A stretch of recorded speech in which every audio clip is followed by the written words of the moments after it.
بسم اللہ الرحمن الرحیم۔ تحریک جدید کے تمام مطالبات پر عمل کرنے والے صفات الہیہ کے مظہر بن سکتے ہیں۔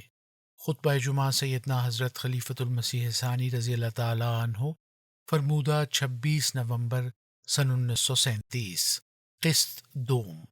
سن 1937 میں حضور رضی اللہ تعالیٰ عنہ نے یہ خطبہ ارشاد فرمایا۔ آپ رضی اللہ تعالیٰ عنہ نے تحریک جدید کے مطالبات پر عمل کرنے والے صفات الہیہ کے مظہر کیسے بن سکتے ہیں کے فلسفے کو بیان فرمایا ہے۔ قارئین کے استفادے کے لیے یہ خطبہ شائع کیا جاتا ہے۔ ادارہ: انسان کا سچ ایمانی ہوتا ہے، اس لیے جو انسان راست باز ہوتا ہے وہ ساری دنیا کے مقابلے میں اکیلا کھڑا ہو جاتا ہے اور اس بات کی کوئی پرواہ نہیں کرتا کہ اس کے مقابلے میں 1 کروڑ آدمی ہیں یا 10 کروڑ۔ وہ نظارہ دنیا کے لیے ایک حیرت انگیز نظارہ ہوتا ہے کہ ایک انسان کھڑے ہو کر ساری دنیا کو چیلنج کر رہا ہوتا ہے، مگر وہ کیا چیز ہے جو اس کے پیچھے ہوتی ہے؟ اس کے پیچھے صرف حق ہوتا ہے، جس کی طاقت پر وہ ساری دنیا کو للکارتا ہے۔ پھر انسان میں الحق کی صفات بھی موجود ہیں، چنانچہ انسان ہی وہ وجود ہے جو سچائی کو اس کی انتہائی حد تک پہنچا دیتا ہے اور سچائی کے قیام کے لیے اتنی عظیم الشان قربانی کرتا ہے جس کی مثال کسی اور مخلوق میں نہیں مل سکتی۔ امت محمدیہ میں ایسے کئی اولیاء ہوئے ہیں جنہوں نے سچائی کے لیے بڑی بڑی تکالیف اٹھائیں۔ خود ہماری جماعت میں حضرت صاحبزادہ عبداللطیف صاحب شہید کا واقعہ موجود ہے۔ آپ کابل میں اس قدر رسوخ اور عزت رکھتے تھے کہ بادشاہ حبیب اللہ خان کو گدی پہ بٹھانے کا کام انہی کے سپرد کیا گیا تھا۔ جب وہ احمدی ہوئے اور اس کا علم بادشاہ کو اور باقی عمائد کو ہوا اور مولویوں نے آپ پر کفر کا فتویٰ لگا دیا، تو بادشاہ کو چونکہ ان کے رسم تاج پوشی ادا کرنے کی وجہ سے ان کا ادب منظور تھا، اس لیے ان کو بلایا اور کہا کہ آپ جو کچھ کہتے ہیں میں اس پر اعتراض نہیں کرتا، لیکن چونکہ مولوی بہت شور مچاتے ہیں اس لیے آپ خاموشی اختیار کر لیں تا ملک میں جو شور برپا ہے وہ بند ہو جائے۔ میں اس کے بدلے میں آپ سے بہت کچھ حسن سلوک کروں گا۔ مگر انہوں نے حبیب اللہ خان کو صاف جواب دے دیا کہ مجھے اس کی پرواہ نہیں کہ میرے ساتھ کیا سلوک ہوتا ہے، مجھے خدا نے پہلے ہی سے میرا انجام بتا دیا ہے اور میں سچی بات کہنے سے کبھی رک نہیں سکتا، اور جو بات مجھے حق دکھائی دیتی ہے وہ میں کسی کے کہنے سے نہیں چھپا سکتا۔ آخر علماء نے آپ کو سنسار کرنے کا فیصلہ کر دیا اور اس کی تعمیل میں آپ کو میدان میں لے جایا گیا۔ اس وقت بادشاہ نے مولویوں سے کہا، پہلے تم پتھر مارو، اس کے بعد میں ماروں گا، کیونکہ اس کی سنساری کا فتویٰ تم نے دیا ہے۔ مجھے معلوم نہیں کہ یہ فعل سنساری کے قابل ہے یا نہیں۔ انہوں نے کہا کہ بادشاہ آپ ہیں، پہلا پتھر آپ پھینکیں، اس کے بعد ہم پھینکیں گے۔ بادشاہ نے کہا یہ ٹھیک ہے، مگر شریعت کا تمہیں ہی علم ہے اور تمہارا ہی حق ہے کہ ابتدا کرو، میں تمہارا تابع ہوں گا، کیونکہ مجھے علم نہیں کہ یہ سزا جائز ہے یا ناجائز۔ اسی دوران میں بادشاہ پھر مولوی عبداللطیف صاحب شہید کے پاس گیا اور انہیں کہا کہ میں آپ سے درخواست کرتا ہوں کہ آپ دل میں بے شک جو چاہیں بات رکھیں، لیکن ظاہر میں کہہ دیں کہ میں توبہ کرتا ہوں تا ملک میں جو شور ہے وہ دور ہو جائے۔ میں ان مولویوں سے کہہ دوں گا کہ انہوں نے توبہ کر لی ہے اور آپ سنساری سے بچ جائیں گے، مگر انہوں نے فرمایا میں اس قسم کی باتیں نہیں جانتا، خدا نے مجھے سچائی دی ہے اور میں اسے کسی حالت میں بھی نہیں چھوڑ سکتا۔ تب بادشاہ نے مولویوں سے کہا کہ اب مجبوری ہے، یہ کسی طرح بھی ہماری بات نہیں مانتے، تم ان پر پتھر چلاؤ۔ چنانچہ انہوں نے چاروں طرف سے آپ پر پتھر برسانے شروع کر دیے، یہاں تک کہ آپ شہید ہو گئے۔ بعض دیکھنے والے کہتے ہیں کہ جب آپ پر چاروں طرف سے پتھر برسائے جا رہے تھے تو وہ اللہ تعالیٰ سے یہ دعا کرتے جاتے تھے کہ خدایا میری قوم پر اپنا عذاب نازل نہ کرنا، کیونکہ یہ جہالت سے یہ کام کر رہی ہے۔ یہ سچائی کا نمونہ ہے جو ہماری جماعت میں بھی موجود ہے، اور اس سے پہلے اولیاء امت میں بھی اس کے بڑے بڑے نمونے موجود ہیں۔ بڑی عمر کے آدمیوں کو جانے دو، سید عبد القادر صاحب جیلانی کو ہی دیکھو، وہ ابھی بچے ہی تھے کہ ان کی والدہ نے انہیں اپنے ماموں کے پاس ایک قافلے کے ساتھ بھیجا۔ چونکہ ان دنوں میں سفر میں بہت کچھ مشکلات حائل تھیں اور ڈاکے بڑی کثرت سے پڑتے تھے، اس لیے انہوں نے 40 اشرفیاں ان کی گدڑی میں سی دیں تا اس سرمائے سے وہ کوئی کام کر سکیں۔ یہ قافلہ جب ایک جنگل سے گزر رہا تھا تو اس پر بعض ڈاکوؤں نے حملہ کیا اور اس کا سب سامان لوٹ لیا۔ اتفاقاً کوئی ڈاکو ان کے پاس سے بھی گزرا اور ان سے پوچھا، میاں کچھ تمہارے پاس بھی ہے؟ انہوں نے کہا، ہاں، 40 اشرفیاں میرے پاس موجود ہیں۔ وہ یہ سن کر حیران سا رہ گیا اور اسے ان کی بات پر یقین نہ آیا، کیونکہ انہوں نے گدڑی پہنی ہوئی تھی اور غربت کے آثار ظاہر تھے۔ چنانچہ وہ کہنے لگا، مخول نہ کر، تیرے پاس 40 اشرفیاں کہاں سے آ سکتی ہیں؟ اور یہ کہہ کر وہ انہیں چھوڑ کر چلا گیا۔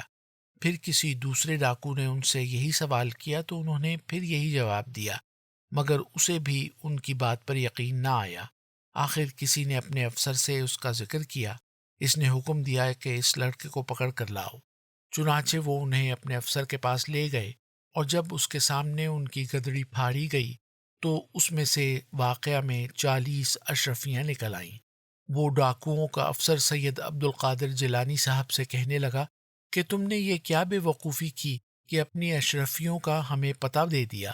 اگر تم کہہ دیتے کہ میرے پاس کچھ نہیں تو ہمیں تمہاری بات کا یقین آ جاتا اور ہم میں سے کسی کا ذہن بھی اس طرف منتقل نہ ہوتا کہ تمہاری گدڑی میں اشرفیاں ہیں۔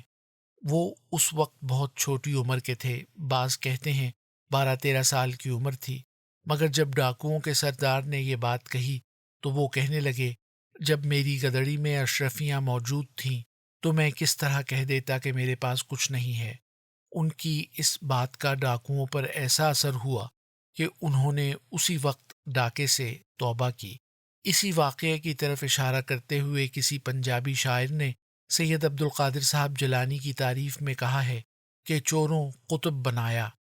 غرض سچائی جب ایک بچے کے دل میں بھی داخل ہو جاتی ہے تو اسے ایسا دلیر بنا دیتی ہے کہ وہ تمام دنیا کے مقابلے میں نڈر ہو کر کھڑا ہو جاتا ہے۔ پھر جو ہمارے سردار و آقا محمد مصطفیٰ صلی اللہ علیہ وسلم ہیں، انہیں دیکھ لو۔ مکی زندگی میں ابو طالب جو آپ کے چچا تھے، آپ کی بہت حفاظت کرتے تھے، اور چونکہ وہ اپنی قوم کے سردار تھے اس لیے قریش مکہ رسول کریم صلی اللہ علیہ وسلم کو اس طرح دق نہیں کر سکتے تھے جس طرح وہ رسول کریم صلی اللہ علیہ وسلم کے صحابہ کو دق کیا کرتے تھے۔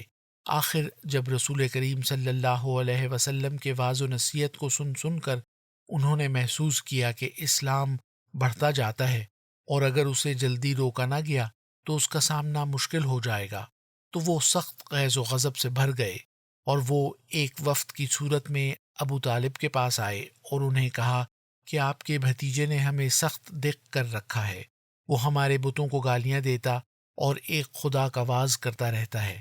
آپ اسے سمجھائیں کہ وہ ایسا نہ کرے، اور اگر وہ نہ رکے تو آپ اس سے الگ ہو جائیں اور ہم پر اس کا معاملہ چھوڑ دیں، ہم خود اسے روک لیں گے، اور اگر آپ ان سے الگ ہونے کے لیے تیار نہ ہوں تو مجبوراً ہمیں آپ کی سرداری کو بھی جواب دینا پڑے گا، پھر اس کا نتیجہ اچھا نہیں نکلے گا۔ ابو طالب اپنے قبیلے کے سردار تھے، اور جن قوموں کی قبائلی زندگی ہوتی ہے وہ اپنی سرداری کی بڑی قیمت سمجھتی ہیں۔ ابو طالب نے جب یہ بات سنی تو وہ گھبرا گئے اور انہوں نے رسول کریم صلی اللہ علیہ وسلم کو بلا کر کہا، اے میرے بھتیجے، اب قوم سخت مشتعل ہو گئی ہے اور قریب ہے کہ تجھے ہلاک کر دیں، اور ساتھ ہی مجھے بھی۔ میں نے ہمیشہ تیری حفاظت کی کوشش کی، مگر آج میری قوم کے افراد نے مجھے صاف طور پر کہہ دیا ہے کہ یا اپنے بھتیجے سے الگ ہو جا، اور اگر الگ ہونے کے لیے تیار نہیں تو ہم آپ کی سرداری کو بھی جواب دے دیں گے۔ اب ہم میں برداشت کی زیادہ طاقت نہیں رہی۔ ابو طالب کے لیے یہ ایسا امتحان کا وقت تھا کہ باتیں کرتے کرتے انہیں رقت آ گئی، اور ان کی تکلیف کو دیکھ کر رسول کریم صلی اللہ علیہ وسلم کی آنکھوں سے بھی آنسو رواں ہو گئے، مگر آپ صلی اللہ علیہ وسلم نے فرمایا، اے چچا، میں آپ کے احسانات کو بھول نہیں سکتا۔ میں جانتا ہوں کہ آپ نے میری خاطر بڑی بڑی قربانیاں کیں، لیکن اے چچا، مجھے خدا تعالیٰ نے اس کام کے لیے مقرر کیا ہے۔ اگر آپ کو اپنی تکلیف کا خیال ہے تو آپ اپنی پناہ واپس لے لیں۔ خدا نے مجھے سچائی دی ہے، جسے میں کبھی چھوڑ نہیں سکتا۔ اگر وہ سورج کو میرے دائیں اور چاند کو میرے بائیں بھی لا کر رکھ دیں، تب بھی میں اس تعلیم کو نہیں چھوڑ سکتا جو خدا تعالیٰ کی طرف سے مجھے ملی ہے۔ یہ الفاظ کوئی معمولی الفاظ نہیں تھے۔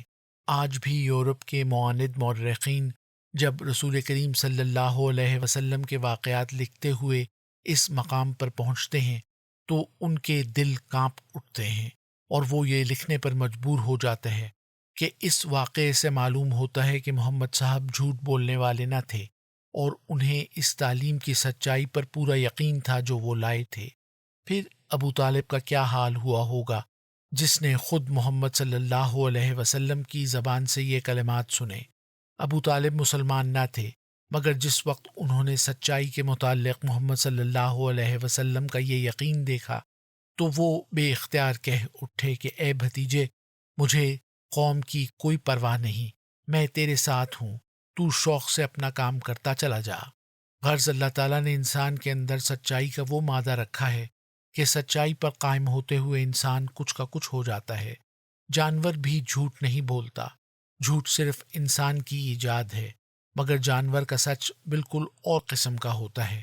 اس کا سچ طبعی ہوتا ہے، مگر انسان کا سچ ایمانی ہوتا ہے۔ اس لیے جو انسان راست باز ہوتا ہے وہ ساری دنیا کے مقابلے میں اکیلا کھڑا ہو جاتا ہے، اور اس بات کی کوئی پرواہ نہیں کرتا کہ اس کے مقابلے میں 1 کروڑ آدمی ہیں یا 10 کروڑ۔ وہ نظارہ دنیا کے لیے ایک حیرت انگیز نظارہ ہوتا ہے کہ ایک انسان کھڑے ہو کر ساری دنیا کو چیلنج کر رہا ہوتا ہے، مگر وہ کیا چیز ہے جو اس کے پیچھے ہوتی ہے؟ اس کے پیچھے صرف حق ہوتا ہے، جس کی طاقت پر وہ ساری دنیا کو للکارتا ہے۔ غرض یہ خاصیت اللہ تعالیٰ نے انسان کے اندر پیدا کی ہے کہ وہ سچائی کا کامل نمونہ ہوتا ہے۔ پھر الحق کے دوسرے معنی دنیا کو قائم رکھنے والے کے ہیں، اور اس کا بہترین نمونہ بھی انبیاء علیہ السلام کا وجود ہوتا ہے۔ جب خدا تعالیٰ کا غضب دنیا کے گناہوں کی وجہ سے بھڑکنے والا ہوتا ہے تو اس وقت خدا تعالیٰ کا الحق ہونا فوراً اپنے نبی کی طرف نگاہ دوڑاتا ہے اور کہتا ہے، اس وجود کے ہوتے ہوئے میں اس دنیا کو کیوں کر تباہ کر دوں؟ بس ان کا وجود دنیا کے لیے ایک حرز اور تعویذ ہوتا ہے، اور ان کی وجہ سے دنیا بہت سے مصائب اور اللہ تعالیٰ کے غضب کا نشانہ بننے سے محفوظ رہتی ہے۔ اسی طرح لا الہ الا ہو ہے، یہ توحید کا مقام بھی ایسا ہے کہ جو شخص اس مقام کو دیکھ لیتا ہے وہ خود توحید کے مقام پر کھڑا ہو جاتا ہے۔ آپ کہیں گے کہ یہ کس طرح ممکن ہے کہ ایک انسان اللہ تعالیٰ کی توحید کا مظہر ہو جائے؟ مگر یہ کوئی ایسی بات نہیں جس کا سمجھنا آپ لوگوں کے لیے مشکل ہو۔ بالکل قریب زمانے میں حضرت مسیح موعود علیہ الصلاۃ والسلام پر یہ الہام نازل ہو چکا ہے کہ انت منی بمنزلتی توحیدی و تفریدی، تذکرہ صفحہ 66 ایڈیشن چہارم، کہ اے مسیح موعود، تیرا میرے ساتھ وہی تعلق ہے جو توحید کا مجھ سے تعلق ہے۔ گویا تو لا الہ الا ہو کا مظہر ہے، اور مجھے لا الہ الا ہو پیارا ہے، اسی طرح مجھے تو پیارا ہے۔ تو توحید کے مقام کے یہ معنی ہیں کہ جس مقام پر پہنچ کر اللہ تعالیٰ یہ فیصلہ کر دیتا ہے کہ اب دنیا میں میرا پیارا صرف ایک ہی وجود ہے، اس کے سوا میں کسی کی پرواہ نہیں کرتا۔ یہ وہی بات ہے جو بعض احادیث قدسیہ میں ان الفاظ میں بیان کی گئی ہے کہ لولا کا لما خلقت الافلاق، موضوعات کبیر، ملا علی قاری، صفحہ 59، مطبوعہ دہلی سن 1346 ہجری، کہ اے محمد صلی اللہ علیہ وسلم، ساری دنیا تیری مٹھی میں آ گئی ہے، جدھر تیرا ہاتھ اٹھے گا ادھر ہی میرا ہاتھ اٹھے گا، جدھر تیری نظر ہوگی ادھر ہی میری نظر ہوگی۔ یہ توحید کا مقام ہے، جو اصل مقام تو محمد صلی اللہ علیہ وسلم کا ہے، لیکن ذلی طور پر حضرت مسیح موعود علیہ الصلاۃ والسلام کو بھی یہ مقام حاصل ہوا ہے۔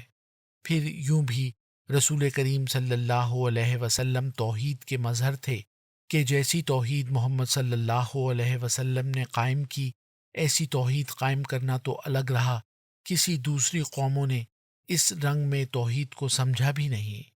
یہ اس تفصیل کا موقع نہیں، ورنہ میں بتاتا کہ دنیا نے توحید کو سمجھا ہی نہیں۔ توحید وہی ہے جو رسول کریم صلی اللہ علیہ وسلم نے بیان فرمائی۔ پھر یہ بھی توحید کا مقام تھا کہ رسول کریم صلی اللہ علیہ وسلم سید ولد آدم تھے، یعنی دنیا کے تمام انسانوں میں سے افضل و اعلیٰ، اور آئندہ بھی کسی ماں نے ایسا بچہ نہیں جننا جو آپ کے درجے کی بلندی کو پہنچ سکے۔ پھر اس لحاظ سے بھی آپ توحید کے مقام پر تھے کہ اللہ تعالیٰ کے حضور اس کی توحید سے آپ نے ایسا تعلق قائم کیا کہ دنیا و ما فیہا آپ کی نظروں سے غائب ہو گئے اور خدا ہی خدا آپ کو نظر آنے لگ گیا۔ گویا ایک آپ کا وجود تھا اور ایک خدا کا۔ انسانی وجودوں میں سے واحد وجود آپ کا تھا اور خدا تو ایک ہی ہے۔ اور پھر اس لحاظ سے بھی آپ توحید کے مقام پر تھے کہ توکل کا اعلیٰ مقام آپ کو حاصل تھا اور آپ کی نظر خدا کے سوا اور کسی کی طرف نہ اٹھتی تھی۔